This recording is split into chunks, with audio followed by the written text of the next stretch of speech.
The views expressed on the Convo Lounge do not reflect the views of our current employers or our future employers.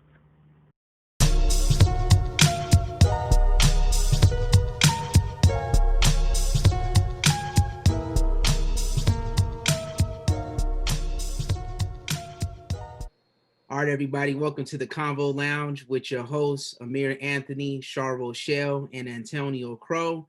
And today we got a special guest in the house, the Godfather of West Coast rap, Alonzo Williams. Lonzo, what's up, man? How you doing? Oh, man, hanging like a chandelier, just trying to shine. That's what I do. That's right. Lonzo. What up, Antonio? What up, brother? Hanging out, man, hanging out. How you doing, Char? I'm doing well. I'm blessed. I'm good. Good. Let's get this party started. For sure. So I want to open us up with the question of the day, Alonzo. This is just how we open up our show. Feel free to answer however you want to, okay? Okay. All right. So the question of the day is, what would Trump have to say or do in order to get y'all to vote for him? Whoop my ass. Whoop my ass, okay? And give me some money. A whole lot of it, okay? How much? What's your price? I'm cheap. I need at least about $1 million. For him? Come on, man. That's funny. Hey, that's a classic response right there, Alonzo. Huh? That's a classic response. Yeah, he got to whoop my ass, give me $1 million, and have one of my kids hostage. Okay? Wow. I ain't messing with nothing. I've been losing friends behind this dude. I mean, not really losing friends. We just haven't.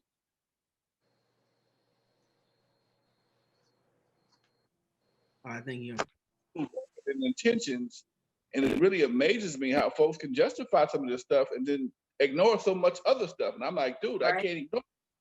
You know, you and the most people fighting, hating on Biden because of the crime bill. The man apologized for the crime bill. He's made amends, making adjustments. He's done things to show you that, he realized it was a mistake. That's all you want to hold him to, that what he did in 1992 or whatever it was. But meanwhile, we got stuff we're dealing with today that y'all ignoring completely, that this dude is doing to everybody. And we sitting up here locked down like kids. Don't get me started, because this would be a political doggone debate. Come on, let's do something else. All right, Alonzo. So this is about you today, Alonzo. For sure. Basically, we really want to give you your flowers for everything that you contributed to music, hip hop, and the West Coast. But first, I want to know, how did the World Class Wreckin Crew start? Man, I was on the club on Avalon for a couple years, and I started bringing in acts to perform at the club. Run DMC, Kurtis Blow, and I felt at some point in time hip hop was going to come to LA.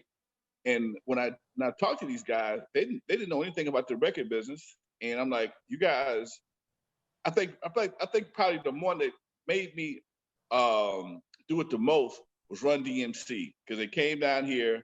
I paid them like $500 to play the Eve After Dark. They did a 15-minute show. I had to buy plane tickets, hotels, and they broke my microphone. Okay, broke one. I only had 2 microphones. They broke one of them, and then they wouldn't play for Uncle Jam's Army the next night. I'm like, you know what? I ain't doing this no more. I'm gonna make my own damn group, and that's what made me far. I was already making records. Right. I was making underground bootleg records. That I was selling the VIP and stuff like that. So I had an end to the record industry, but I didn't have the desire to be an artist, because I knew I couldn't sing. And after Run DMC broke my microphone and played with Uncle Jam's Army, I realized even at $500 a night, that ain't no money, but that was some money in 1981, 82. And that's what made me jump on it. Nice. So where did your passion for music come from? How did it start? Did you want to be in the industry growing up, or? I brought up in a musical family. My mom and dad were both avid music lovers. Nobody in my family plays instruments. Although I've had piano lessons and bass guitar lessons, I still can't play dead. But my mom and dad both love music. My dad was from the South, Mississippi. So we'd be jamming Ray Charles on Saturday afternoons, or we'd be cutting lawns or whatever. My mom was from Louisiana. So she was always in the jazz. My sister, who was raised in California, she was in the R&B and soul music. So I got a well-rounded verse of all of it, because back in the day, as you very well know, whatever your mom and daddy listened to, that's what you listened to. It wasn't no segregated music like it is right now. Whatever was on your mama's stereo, that's what you learned to like. Yep. You know, my mama left, my sister put on her music, and I learned to appreciate that, the dramatics and temptations while we cleaning the house up. So by the time I got in elementary school, my school, St. Albert's right there in Compton, was doing dances all the time to raise money for different situations. And I just started going to the dances. I didn't dance per se. I just thought that I could do a better job playing the music than the guy that was playing it. Right. And I never thought about being a DJ. Although I wasn't really a DJ back then. It was the guy playing a record player. Okay.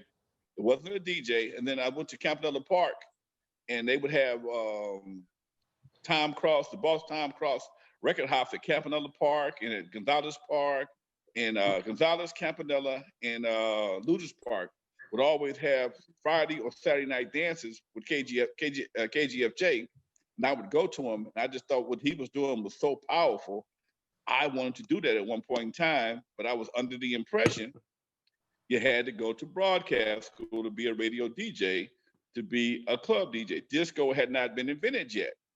So, and I went to Gardena High School. I got a scholarship to go to broadcast school, and I wanted to learn how to be a park DJ, but I figured I had to go through broadcasting to do that, which not true, but that's what I did. And that's how I got into it.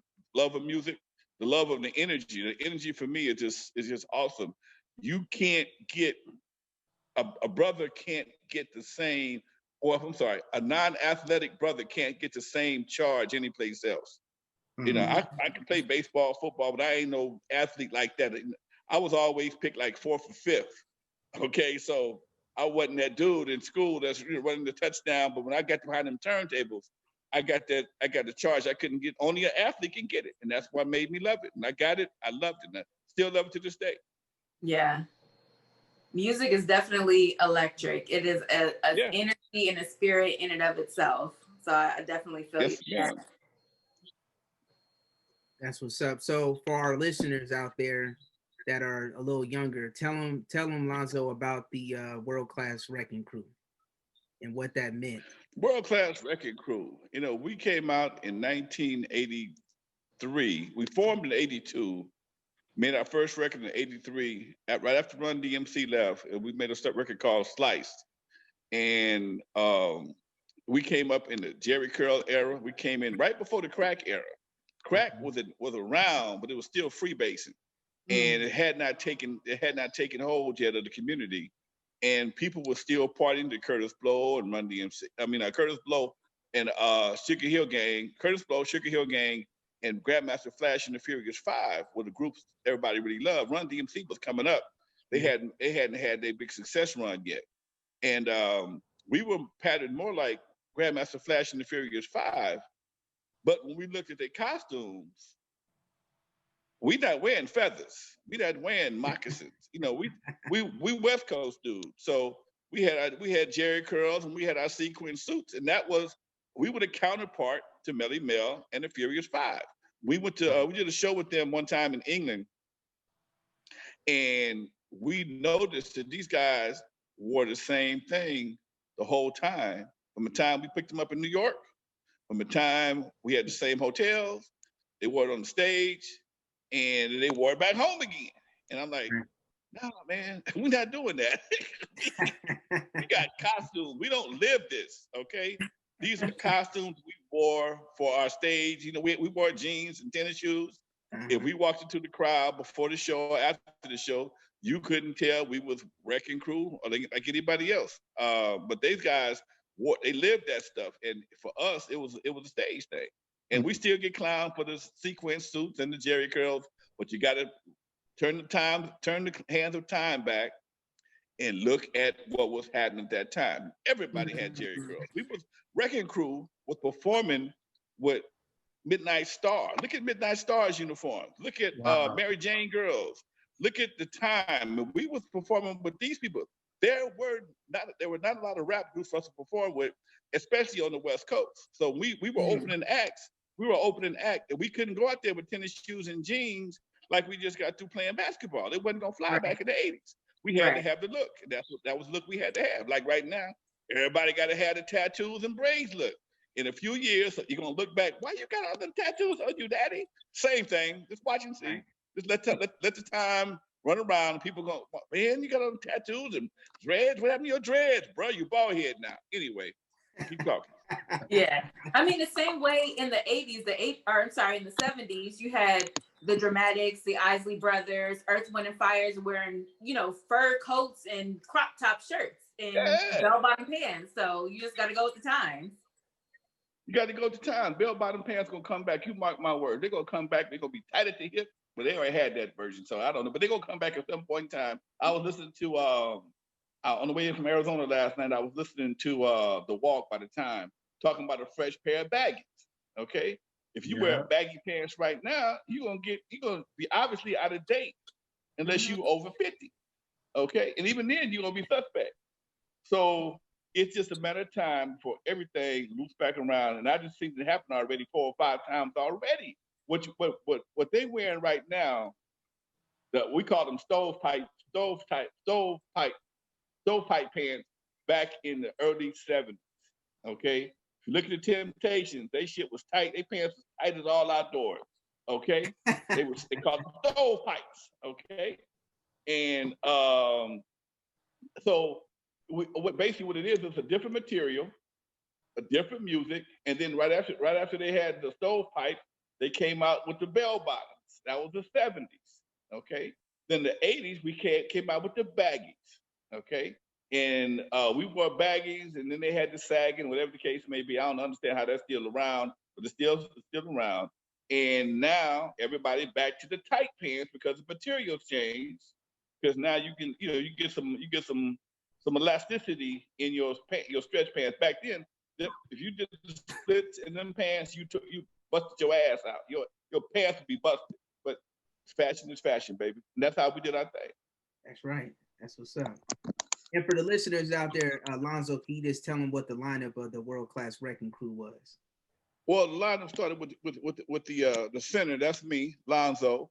Yella was at point guard, and Dre and Clientele took up the middle, and that made the World Class Wreckin Crew. Doc Lonzo, DJ Yella, DJ Clientele, who was later replaced by Shakespeare, and then Dr. Dre, he was also one of our main players. That's what's up. This is legendary. Wow. This is legendary. Yeah. I have to say, leading up to this interview was very bittersweet because my dad was a huge fan of West Coast hip hop, born and raised in Compton. So, and he passed away last year. I knew this would have been one of the moments where he would have been like, yo, I'm proud of you. So having you on this show today is just, it's been bittersweet, but I'm glad that I have an opportunity to speak to a legend. I know he's shining down on me right now. That's what's up. That's dope. So you said you had Kurtis Blow perform at the club? Yeah. Man, who else did you bring through besides Kurtis Blow?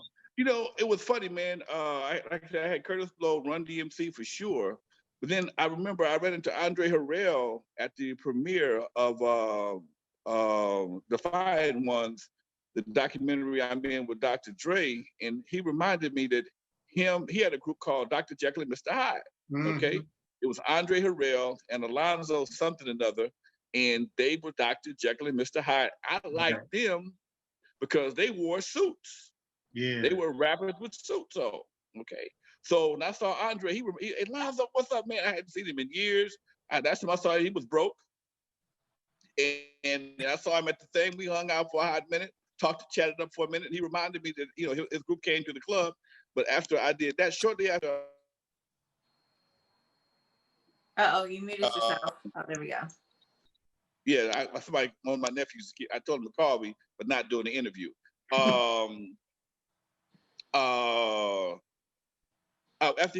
they came through, I left Eve After Dark and moved over to Dudos. And I got to Dudos, that's when everybody came through. I mean, I had everybody. I hooked up with Greg Mack from K-Day. And I had Mary Jane Girls, Jermaine Stewart,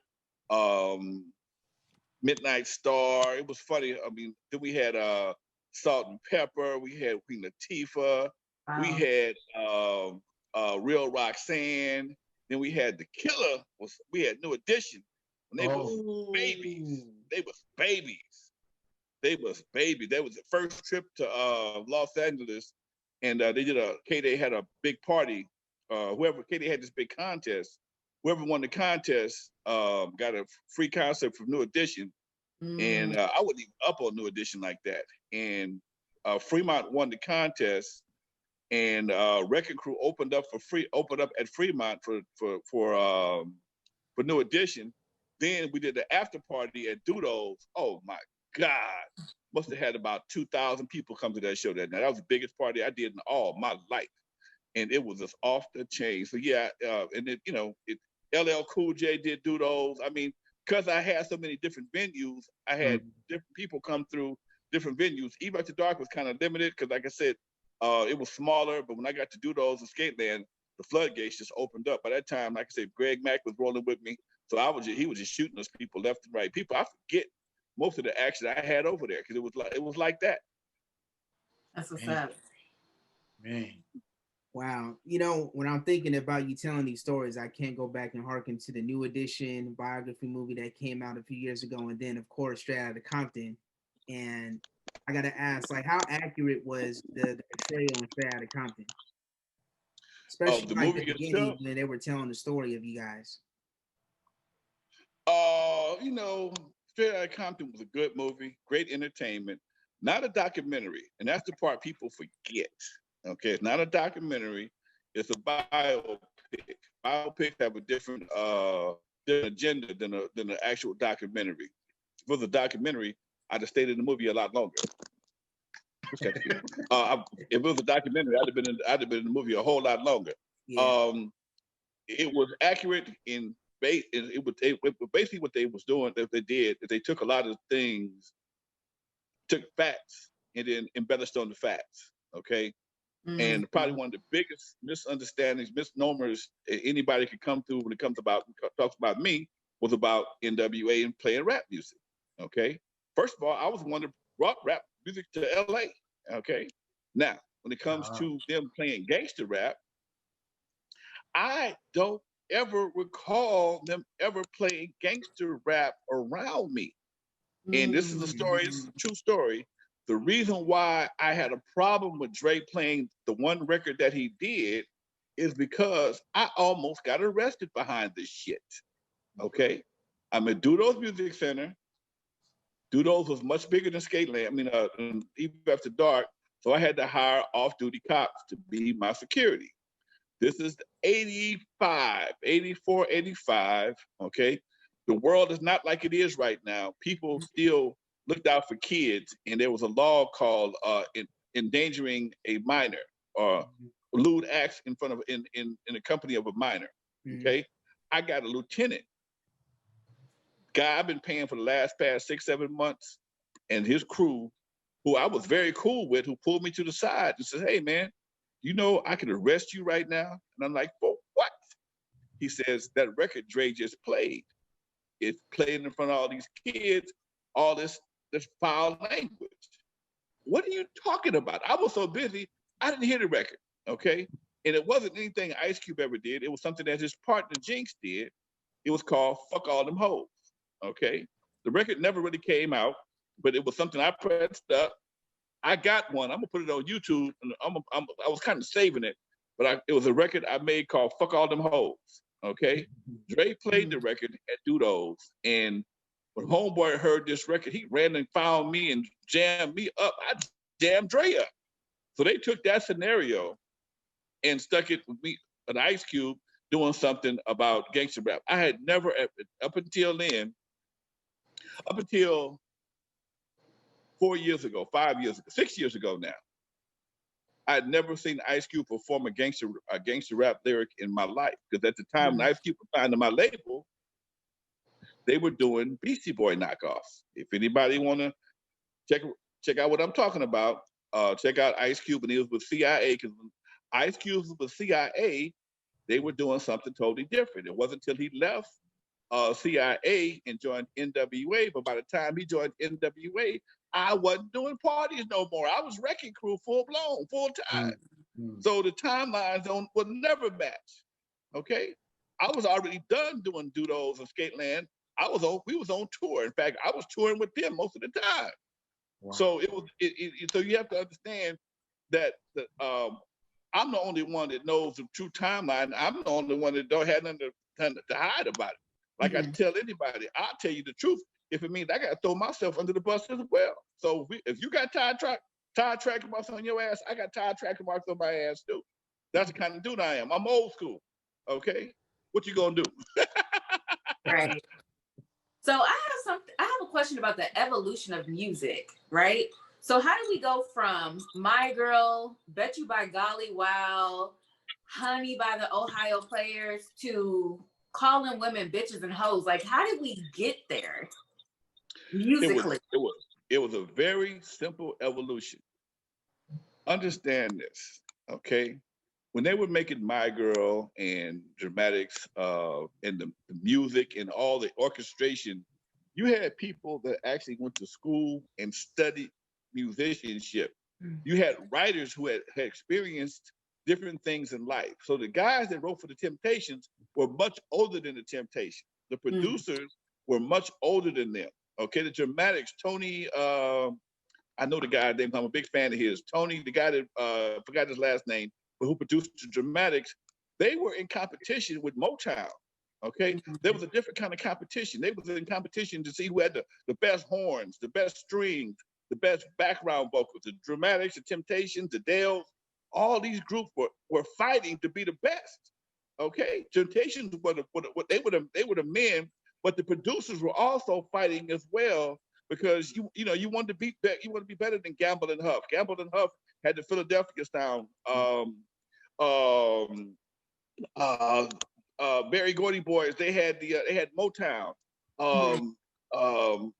Curtis Mayfield had the Southern Town. So everybody was very, very competitive, and you had life experience that was your teacher and your influence when it came to writing songs. Now, the people that write the songs don't have the musical skills nor the life experience to try and write love songs. They don't know nothing about no love. They know about fucking. They know about getting high. They know about sex. They don't know about making it. They've never been in love before. And even if they were in love, the climate is not conducive to writing love songs no more. Even in Straight Outta Compton, they clown me for writing love songs. So I've been in love a few times. Okay. As a grown ass man, I've been in love. I know what it is to be hurt, cheated on, the whole 9 yards. Okay. And even then, if I caught somebody cheating, I had the standard. I wouldn't call you a bitch or a hoe. I'd be mad at your ass. I'd leave you alone, but I wouldn't call you a bitch or a hoe. It is what it is. But and also the internet came out, and something that never was a real factor in R&B records became a factor when the internet became popular, and that is shock value. Okay, in the 80s, when Luke was doing "Hey, we want some pussy," "Pop that P," blah blah blah, that was, oh my God, that was shock value of goddamn, who can say that? And NWA had to come with something else, and that's when they came with something like "Fuck the Police," shock value. And this is another reason why we as Black folks been fighting for the past 30 years, whether we gonna be niggas or not, because nigga has always been a part of our vocabulary, but it was something we never said in front of white people. Right.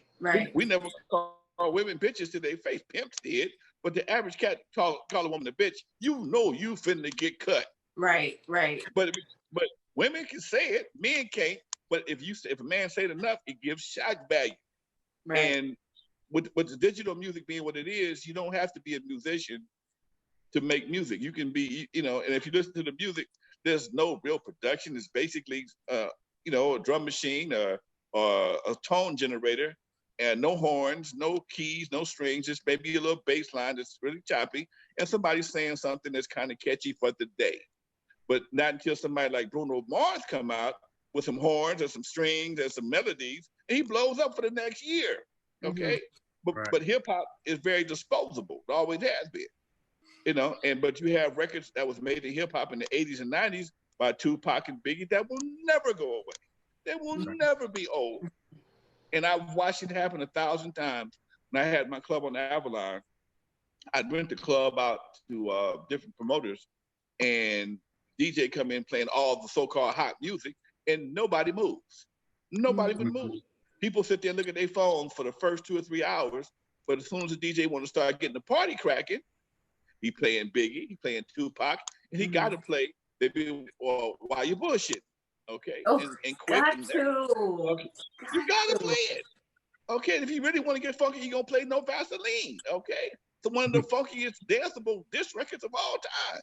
So once you understand, once you see and understand, I'm not just a record producer. I'm a DJ. I'm a club owner. I sit in the corner like a spider sometimes and watch different things take place. I've been in the club business for 40 years. I've watched the evolution from the time we were all wearing Jerry curls and Michael Jackson tight ass pants, to girls wearing camisoles, boys wearing baggy pants, and you know, to the gangster rap era where everybody wants to kill each other.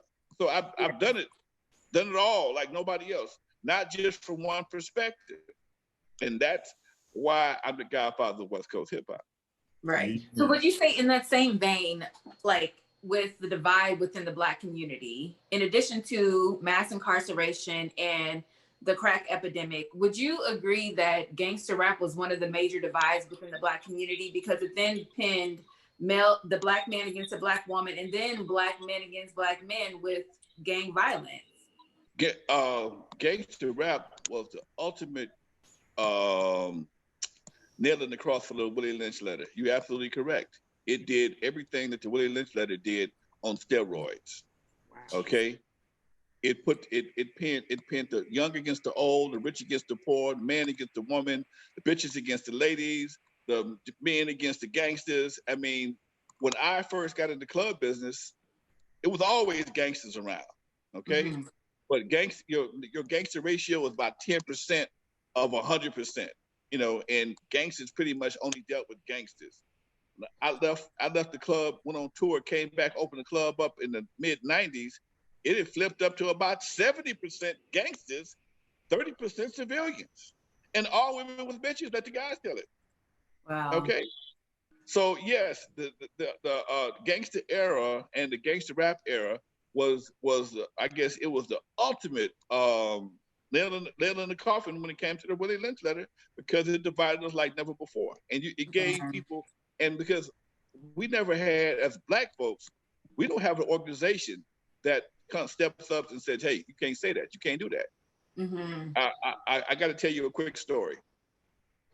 I'm at Macola Records, it's 85, 86.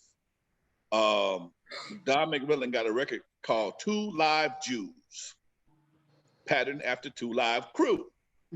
Funny parody records, no big deal, nothing derogatory. It just was Two Live Jews. The Jewish Anti-Defamation League sent Don McMillan, the owner of Macola Records, a letter saying, if you put this record out, we're going to sue you. Why, he asks? He says, because we will not allow anyone to defame the character of our community. Okay? So even though there was nothing derogatory about Jews in any of their music, they were just having fun. The same thing that Russ Parr, Bobby Jimmy, and Weird Al Yankovic did. They would not allow them to be known as Two Live Jews. You will not make fun of the Jewish community. Okay, in any way, form, or fashion.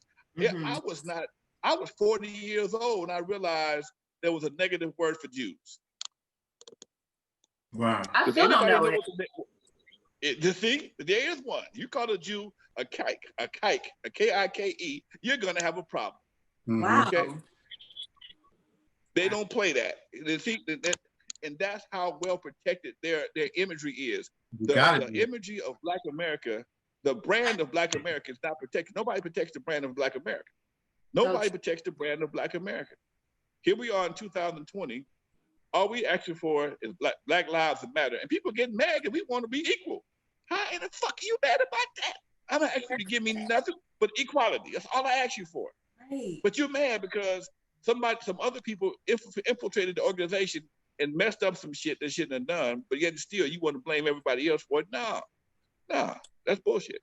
But yeah, there's no one that protects the brand of Black America. Black America is represented by hip hop today, which is probably the worst thing you can do, because hip hop at this stage right now is one of the most self-degrading, self-destructing art forms ever known to man. And I say it to anybody. I love how politely you put that. I would have just said hip hop is trash, but I love how eloquently you put that. It is terrible right now. Thank you very much. It's Toastmasters, baby. Toastmasters. Confidently communicators. Teach me how to speak properly. I need that. Thank you. Plug. All right, Lonzo. So let's talk about an R&B record that you wrote or may have had some involvement with, which is Michelle A's "Turn Off the Lights." Whose record was that? Who wrote that record? Could you elaborate a little bit about it? Well, you know what? The beat we kind of borrowed the beat from New Birth. It's been a long time. But the record actually I actually wrote every word of that song myself. At that time, we had just had a big success with our other songs called Lovers, which is just like Turn Off the Lights, but it's more of an updated version. And of all the records we did before Turn Off the Lights, Lovers was the one that got us the most attention. It got us radio play.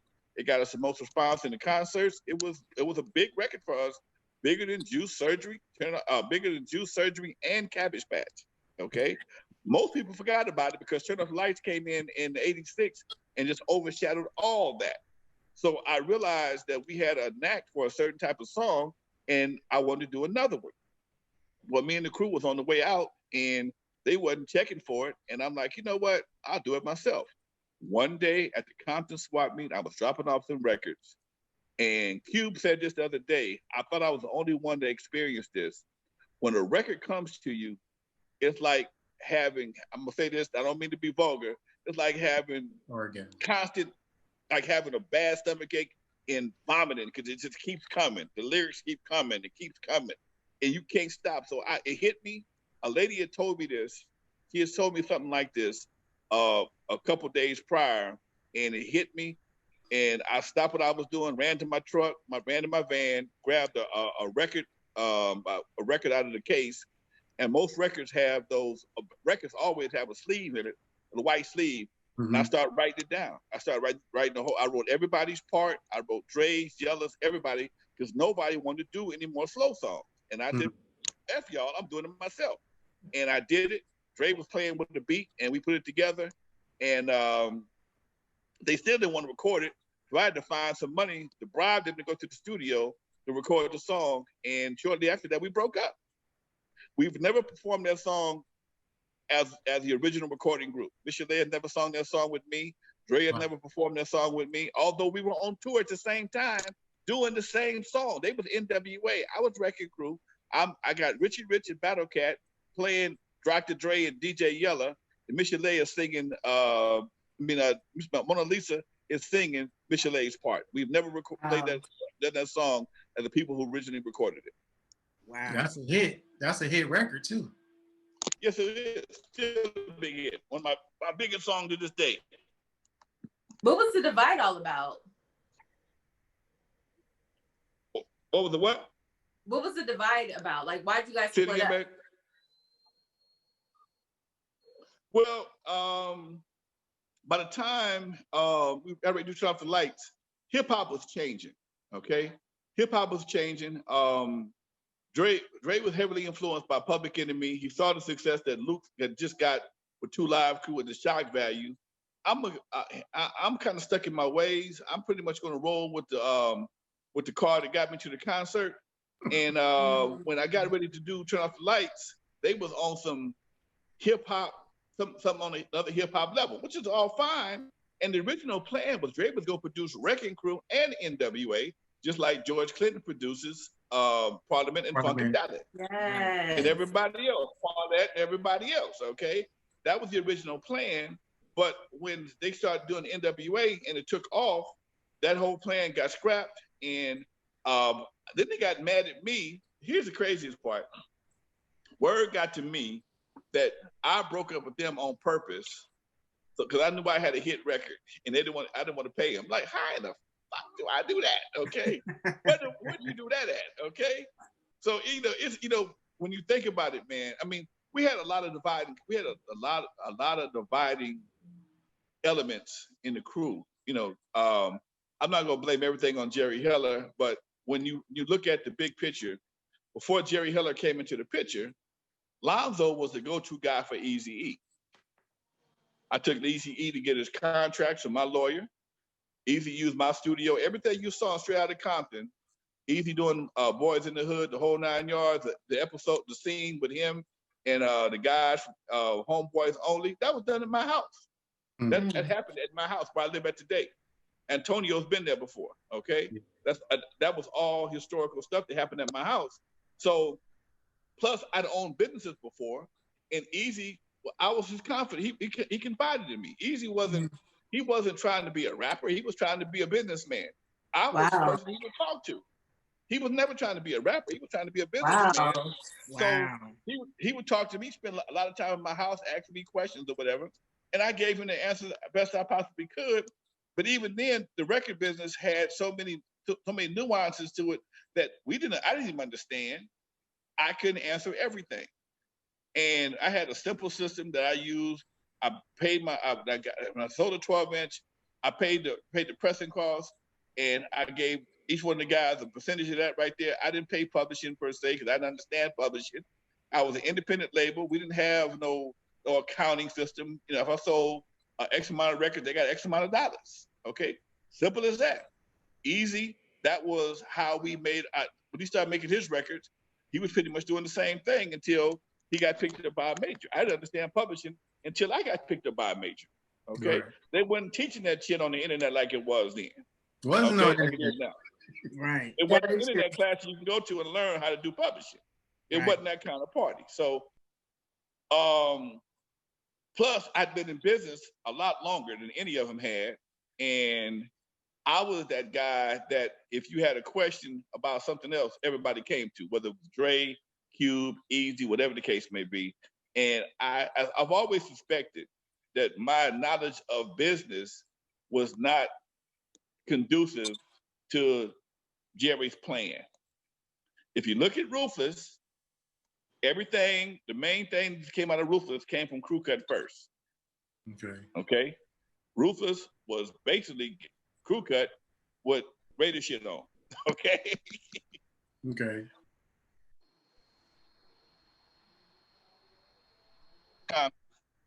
I fought OG Pyro Boys. Okay. I fought cats that was doing things that people, it's legendary these days, people's names that people know of, Putin and Donald Garrett and Vince and Tam. I knew these guys, okay? I left Centennial because of these guys.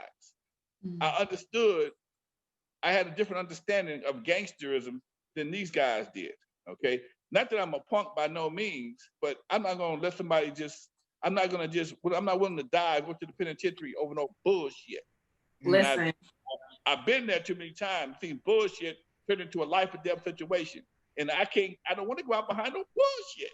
That's right. Okay? So I'm not going to put myself in a position to get caught up in bullshit. Okay? And be honest, when I had problems at the Eve After Dark, them guys were not on my call sheet to handle the problem. I've done more gangster shit than all four of them niggas together, but ain't nothing I'm gonna make a record about. Okay? That's not my claim to fame. I'm not a gangster, but I'm a man, and I will handle my business like a man's supposed to. But it's not something I need to carry as a flag. You know what? I'll kick so and so's ass. No, because so and so gonna get pissed off and shoot your ass. Okay? I grew up in a different era, so being that I saw that I understand, I have a different understanding of gangster shit. I would not go that route. I would not go that route. Okay? And if you want to play like that, you play with that if you want to, but that's on you. I can't do it. And being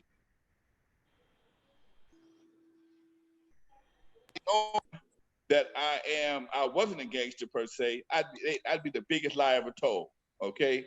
Nigga, when you start being a gangster, I'm gonna be how I'm gonna be a 28-year-old rookie gangster? Who does that shit? Okay.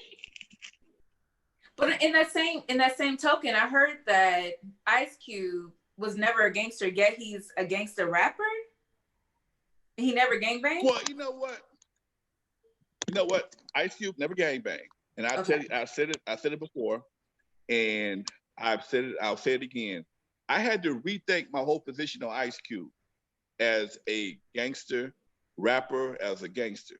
He may not claim a set, but when it comes to a man to handle his business, ain't nobody bigger than him. Okay. So when he realized that NWA wasn't working for him, it took a gangster move to leave a popular money-making group. Right. It took a lot of gangster. It's not somebody that just cuss you out for no reason. Gangster got to have heart. Right. Yeah. Heart to leave a money-making group and start to go solo and get talked about. You got to have heart to put together a 22-page document called the Contract with Black America and present it to the Republicans and the Democrats. You got to have heart with all the bullshit he's going through right now. So is he a gangster? Yeah, he's a gangster, but he ain't he's using this gangsterism for something other than killing our people. Okay, that's it right there. Other than killing our people, and that right there is more commendable than anything. It take a gangster to want to start your own basketball league. Yeah. Huh? You preaching. Let the youngins know what being a true gangster means. Right. Okay. A gangster is somebody that make things happen. A gangster make things happen. This man got his own movie. He got three movie franchises: Fridays, Barbershop, and Are We There Yet? Okay, those are his franchises. Okay, he got his own basketball league, and yeah, he got partners. He got investors. Okay, fine. And most people got jobs, but you don't have no equity in whatsoever. So you can't clown him because he got white partners, right? Jewish partners. You got a job, dude. You ain't even got equity in your job. That's right. You can't pass your job on to your kids. You can pass that basketball league now. He can pass the masters down to the Friday movies and the barbershop movies. Right. So yes, no, he never claimed no set. I said it on Vlad TV. I said he's a great actor. He knows how to convey a message. Okay, he got us all believing that he was a gangster. He pulled it off. He took that and converted that energy into something else, into a basketball league, into Boys in the Hood, into a movie career, a basketball career. So he a gangster. He just got a different. He run a different set. That's all. And not only with that gangsterism, he's also a great writer, because some of those early songs with NWA, especially my favorite Ice Cube song is "I Ain't the One." That was well written. It was a witty record. Very well written. So the man takes his pen and does some gangster shit. He takes his imagery and does some gangster shit. You ain't never seen Dre you don't see Dre do interviews. Okay. I'm waiting. Have you ever seen Dre not you don't do interviews. You don't see Yella do interviews. Right. You don't see Ren do interviews. Okay? Cube was everywhere. Okay? He can talk. He know how to handle himself. I listen to 50 Cent. I'm an audiobook aficionado. I don't have time to sit down and read like I'd like to. So I buy the audiobook. Okay. I listen to 50 Cent's book, Hustle Harder. Yeah. And 50 said he had to learn how to smile. Okay. Because he couldn't take that gangster. Everybody he talked to in the business world was afraid to do business with him at first. He's known to be a gangster. Mm-hmm. Okay. Nobody wants to do business with nobody like that. Okay. Act shook. Okay. He had to learn to smile and be, leave that persona out in the streets. Something Suge never know how to do. You can't be that gangster all the time. At some point in time, you got to learn how to be a businessman. Okay. Yes. Cube learned how to convert. He learned how to convert. Now he's moving to the political moves. Okay. Now, people are mad at him because who is Cube to speak for me? And he's a rapper, blah, blah, blah. Well, you know what? If Malcolm X didn't go to jail, he'd have died. No, was it New York City Red, whatever they called him? Yeah, okay. Red. Huh? Red, yeah. Red. He'd have died red. Okay. So at some point in time, brothers have to, you can't tell a brother they don't do nothing for the community. This man ain't doing nothing for the community. He's doing something for the whole race. Exactly. He put his ass for the whole race, and we're the first ones to jump on his ass. Right. Always. Right. Always. They always complain about rappers don't do nothing for the community. Well, this man spent money to he got with some intelligent people, put together what they considered a contract with Black America, and Donald Trump had his bullshit thing called the Platinum Plan, which he should have just called it the goddamn front lace weave plan, because it's some placating shit in the first place. Okay? But there's some bullshit. Trump's plan is 2 pages, maybe 1.5, maybe 2 pages. Cube's is 22 pages. I've read it. Okay, yeah. 22 pages of comprehensive things that Black folks need. Okay, not people of color. Right. Black folks. Black people. Different. That's the key. Okay, Donald Trump thing is for people of color, which means we can get bumped out at any given moment. Yeah. Okay, it's the closest thing that. I've had arguments and debates about this. Oh man, that's almost like reparations. He better not call it reparations. He'll lose every white vote he can get. He better not call it reparations. So he called it the Platinum Plan, which is some placating shit. He could have called it the Spinning Rims Plan, the Jordans Plan, the Front Lace Weave Plan, the Skinny Jeans Plan. And I still would have liked this shit because it's some bullshit. That's right. Okay? The straight bullshit. Wow. All right? Cube made one small mistake. But I can't blame him for this mistake because it's something that could have been done with some communication from the Democratic Party. A lot of what Cube is asking for has already been voted on by the Congress, but it won't go to the Senate won't vote on it because Mitch McConnell won't allow them to do that. Right. Mm-hmm. Quite a few of the things that Cube is asking for, the anti-lynch law, some other things. I can't think of all of them right now, but a lot of these things have already passed Congress, but because the Senate won't bring them to the floor for a vote, nobody knows about that. Nobody, the Democrats or the Congress has never exposed that to us. It wasn't until some other people started comparing things that's on Mitch McConnell's desk that's been passed by the House to Cube's contract with Black America, they realized, oh, Cube, you didn't do your homework, and this right here. But that's how we do each other. Yeah. Oh man, you slipping. You been so and so. No man, I put something together. I didn't know. I'm sorry, but I put together a whole package of stuff that we thought we needed, and it to me it's like you so mad at the messenger, you mad at the message. You mad because the ice cream man is trying to bring you $1 million check. Right. Why are you mad because the ice cream man want to bring you a check? He the ice cream man. Where the mailman at? Where is the mailman? The ice cream man bringing me a check. I can give a damn. Yeah, that's been my biggest. That was my biggest thing with what you just outlined was people were fact checking him that are so-called activists, and instead of sitting with him at the table and discussing, they wanted to bash him. And I'm not going to name names, but the interviews have been out there, and that's been my only thing. Is like I commend Cube for taking his stance in his. With the background that he has, he took the time out to put something comprehensive together for us. And I just hope that they continue the conversation and it doesn't sway the vote that we get out there. We got to make sure we always plug in with our listeners. Make sure you get out and vote on November 3rd. I sent Cube a text. I said, Cube, I commend you for what you're doing, my brother. Unfortunately, when you're trying to help Black folks, the biggest problem is going to be niggas. Okay? And, all right? That's simple as that. When you're trying to help Black folks, your biggest opponent is going to be niggas. Yeah. Okay?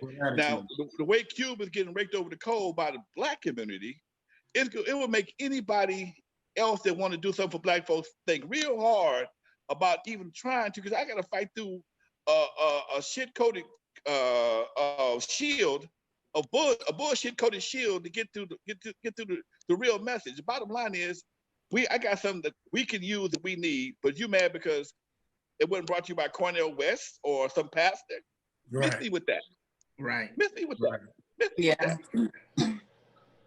And I think honestly, with it not being brought by Cornel West or Tavis Smiley, kind of changes it for a lot of people because they respect they have had respect with their view on politics and how it affects Black people.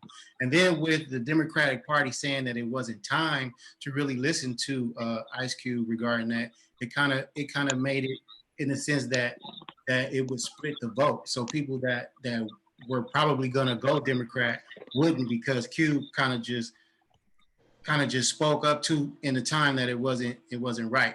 You know what I'm saying? Because of the election is like November 3rd. So right. But I think that's a misconception. There is no right time to take care of Black people, right? Every moment, every hour, every second is the right time to take care of Black people. So we don't have the luxury. This is what I need Black America to understand. We don't have the luxury to wait for an election while we're having cops kneel on our necks, killing us on camera. There is no such thing as the right time. The time is now for us to receive our due justice, period. Right. And that's why Cube spoke up, and then he deserves his credit for that, though. Yeah, for sure. The only thing I did have somewhat of an issue with is that withholding the vote situation. I can't at this point, at this stage in the game. No. If you withhold the vote, and it's like holding your breath, or you hold your vote till the 4th, and that don't mean nothing. Meanwhile, Trump's back in office. That part right there, I could not quite understand the logic behind it. I understand you want to try and have some leverage, okay? Right. But if you send your package to both people, it don't mean nothing unless the Democrats. It don't mean nothing to the Democrats unless they win. Donald Trump is currently in power, okay? Whether we like it or not, he is currently in power. It's totally disrespectful not to send it to him, okay? The Democrats got back to him and said, "Hey, man, I see what you got, but let's get back.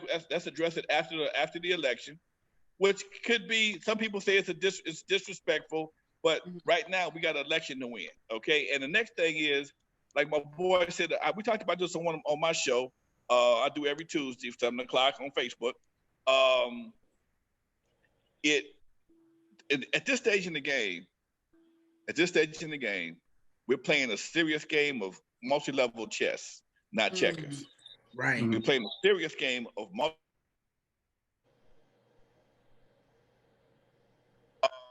if it was right now, Joe Biden is ahead.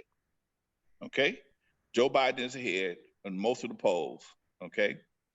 If they look at Cube's situation and they have enough votes to do what they need to get Joe into the White House, would addressing Cube's situation affect any part of the voters? Would it make the Black voters vote for him more? Would it make the white folks vote for him less? Okay? Would that extra point or two that we get from the Black voters get us less votes from the white people? We're playing a serious game of cat and mouse here. So they may have looked at us and said, you know what? The what we gonna gain from the Black folks is not worth what we could stand to lose from the Black folks. Let's address it later on. Donald Trump is desperate. He needs everybody and his mama to try and jump on his bandwagon. Okay, that's why he got Kanye West trying to split the vote. Okay, yep. But hopefully we don't buy that bullshit. Okay, that's just a fake. We're the only ones they throw distractions at like this. Okay, yep. Kanye and all this bullshit. Yeah. Okay, he's a straight distraction. Okay, right. Kanye couldn't be a dog catcher. Okay, but they know our vote carries weight, and we get things done if we can vote collectively. But we also got to have an agenda, like Obama said when he was in office. If you want me to do something, you gotta make me. Okay, it's a procedure you have to go through to get things done. We can't just vote for the president and go sit back through the midterms. Let them take over the House like they did when Obama was in office. That's how we got Obamacare. That was not something specifically for Black folks. It was for everybody. Black folks benefited like a son of a gun, but it wasn't Black folks specific. After he fought through all that right there, he got it done. And then shortly after that, he lost the Senate. Okay. And Mitch McConnell ain't giving him shit. So now, word on the street is Obama didn't do shit for Black folks. He did stuff for the gays. He did stuff for the DACA. But black folks, I'm sorry, we don't have an agenda to say, hey man, we need this right here. Cube did that. Yep. If Cube took what he does now, and Biden gets in office, we got action, and we have an agenda that we can push forward with as a collective. Now we got to figure out, is we gonna let Cube push it, we're gonna let Cornel West push it, or we're gonna call a pastor to push it. Okay, come on, we got to get past the bullshit. Okay. Yeah. Well, Lonzo, I have a question. Oh, you wanted to ask something, Char? Oh no, go ahead. I was just gonna make one point. I'm sorry. Go ahead. A statement that Antonio made several episodes ago. Black people need to learn how to govern their own lives. We keep looking for the president to save us. Save yourself. Save your family. Do something for yourselves. Like, we keep looking for a savior when we can self-govern our own community, yet we refuse to do it. Okay, go ahead, Amir. I'm sorry. No, you're good. Babe, Jar, I totally agree with you, darling. I have an organization called the Lyrical Revolution. I founded a few years ago. And I'm launching a campaign. I just got the t-shirts and the first order of t-shirts and the yard signs in this hood piece, because hood lives matter. The lives of Black America, if it was a candle, it would be burning at both ends. Okay? Yes. Black Lives Matter addresses everything that has to do with systemic racism in the government. But who is going to talk to us about the elephant in the room? Our situation that makes everything in our hood a death sentence. Why is that? Okay, I was so disturbed. I was so hurt a couple of months ago. I'm always hurt when a brother gets killed. But a young aspiring basketball player that lived in Watts, I believe it is, played basketball in Compton, and he rode his bike every day to play basketball. Good kid, no gang relations, and he got a flat in the hood, and somebody killed him. Wow. Somebody killed him because he had a flat. Okay, he was pushing his bike through the hood, and somebody killed him. And that kind of shit right there, that's not something done by somebody that carries a badge. That's not done by somebody that that's done by us. Okay. And like I said before, sometimes in order to help Black folks, you got to deal with niggas. But we got to understand we can't keep doing the same dumb shit and expecting a different result. Yeah. It makes no sense. You can't justify your own people dying in your community and they get mad when somebody else kills one of you. That don't make no sense. Yeah.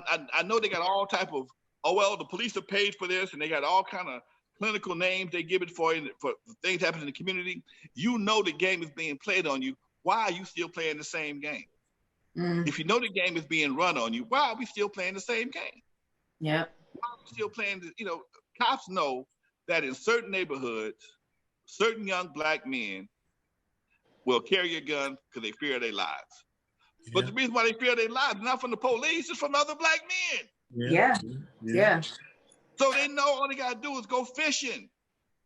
If they can justify pulling you over, they can justify searching you. In most cases, in some cases, they're gonna find a gun. And like the brother got shot on 108th in Normandy. He may have been minding his own business. The cop would have pulled him over. And they pat him down. He got a gun. He's a felon with a gun. He's going back to the penitentiary automatically.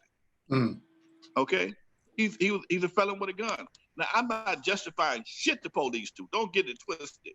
But we still have to understand. A lot of times some of the things we deal with is self-inflicted, and they're reacting to it. They're reacting to our pain by searching us. Check this out. Y'all bought tennis shoes before, right? Everybody here bought tennis shoes. Right.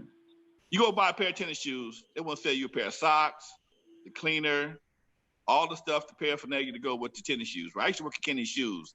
They call that Department 10, okay? Department 10 is where all the money was made at, because it was cheap shit that sold for a lot of money. When a cop pulls you over for a suspicion of looking like somebody in a robbery, that's justification to stop you, okay? Now they upsell you. They upsell you by, can I search your trunk? Can I search your car? You say no. What, you got something to hide? No, I have nothing to hide. I want you to search my car though. So they grab you, and as soon as they grab you, you snatch away from them. Oh, resisting arrest. gotta handcuff you.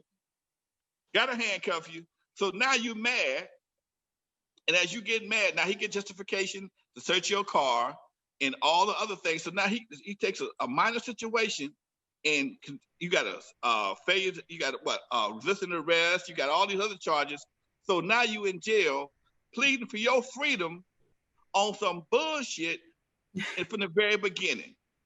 Right. And you'll take most cases, they tell you 98% of the cases that go to get arrested, cops, people that get arrested, end up taking a deal. They don't in most cases, they don't give you a discharge. They'll let you go home with a minor infraction or a minor misdemeanor. We're gonna drop the discharge, make it a misdemeanor. You can go home today. But they got your ass. They got you now though. We're gonna give you summary probation, which is basically an invisible leash. You ain't got to go to court all the time or go report nowhere. Trust me, I've been on it a couple of times. Okay, they like formal probation with somebody. You got to go check in or go to somebody's office. You just go in. You just got it. They catch you do something else. Oh, now they got your ass. So these are the kind of things that we have to learn. We can't keep putting ourselves in position to get screwed and then get mad because we got screwed. Right. Yep. So, Lonzo, just real quick, this for our listeners out there, can you tell them what you've been up to now? And if you have anything that you want our listeners to know, because you dropped a lot of wise gems. A lot. Thank you, God. Well, one, I am the one of the executive producers for the U.S. Weed channel. It's on Roku. We launching Monday. I got a couple of shows I'm doing with them. We just signed my boy Yuckmouth to the U.S. Weed channel. My show, Issues of the Hood, that was on Compton Cable. I'm gonna relaunch it on the Weed channel as well. My documentary is coming out. Well, I get the first draft of my documentary, NWA, Not Without Alonzo, any day now. That's coming. That should be out in 2021. I have a YouTube channel. I'm always on NWA Stories with Lonzo on YouTube. You got my Instagram down there. I do everything, baby. I'm always trying to make something happen, trying to drop some knowledge. And my nonprofit, the Lyrical Revolution, is hitting the streets in the next day or two with Hood Peace, coming to a hood near you if you allow it. That's right. That's right. Well, we got a segment that we like to do. It's called Sound Off. So you definitely got to participate in the Sound Off with us, Lonzo. So Sound Off, basically sound off on anything that's currently going on. So we go ahead and kick it off. My sound off right now was my Los Angeles Dodgers. We got to keep it popping with the Dodgers. They one game away from winning that chip, get that LA sweep. The Lakers already did it, got to 17. Shout out to LeBron and those guys, but we definitely rooting for Mookie Betts and Kershaw and, the whole gang to pull it off. They got a game tonight and then another game tomorrow. So my sound off is on the sports tip. And continue to go out there and make sure y'all check your vote. Your vote status. My sound off is I'm gonna cost me some friends and some family, but forget it. We got to get Trump out of office, folks. We got to get somebody that can speak English, somebody that know how to treat people and got an idea of how people will be treated. So yes, November 3rd, please vote, please vote, please vote. Vote like your life depends on it, because it does. Right. Amen. That's right. Go ahead, Sharp. All right, I'll go. I had it sound off when we first started recording, but then I got so engaged in our conversation that I forgot it. But since we're talking about voting, I'm going to say this. Vote like your life depends on it. And also, don't vote for the man who says he's the least racist person in the room. We don't need the least racist person in the room to run the country. Right. We need somebody who is anti-racist, pro-lives, all American lives. I get it. Biden might not be everybody's first pick or first choice, but in this scenario, he's the best choice. Right. It is what it is. So vote smart, vote wisely. In many states, you can vote now. In the District of Columbia, you can vote on the 27th. Get out there and vote. That's right. And my sound off is going to echo the whole Convo Lounge. This is my mail-in registered. There you go. Ballot. So I think I'm going to actually exercise my vote this way this year for the first time. So I'm excited to make this vote. Yeah, got to. Yes. Right on. Well, we definitely appreciate our guests once again, the Godfather for of sure. hip hop, Mr. Lonzo, thank you once again, brother, for joining us. And you see here Thank you. Thank you so much. This conversation was so needed. Yes, and I hope we can get you back. Darling. Yeah, we got to get you back. No problem. Okay. We got to Give me get a you holler. back. No problem. No problem at all. Yeah. There's a lot we can cover. Yeah, Lonzo, we go back. I used to be your employee once upon a time, you family, so we gotta have you back. No doubt. I like doing interviews with smart people. Thank you. That's correct. I feel that. Yeah, no doubt. Well, you can definitely follow us. Alonzo, my next shirt, the next time we record, my shirt will say, I'll cover up Eazy-E and it'll say not without Alonzo. All right. Well, you can follow us at the Convo Lounge on Instagram. You can also follow us check out our Patreon account.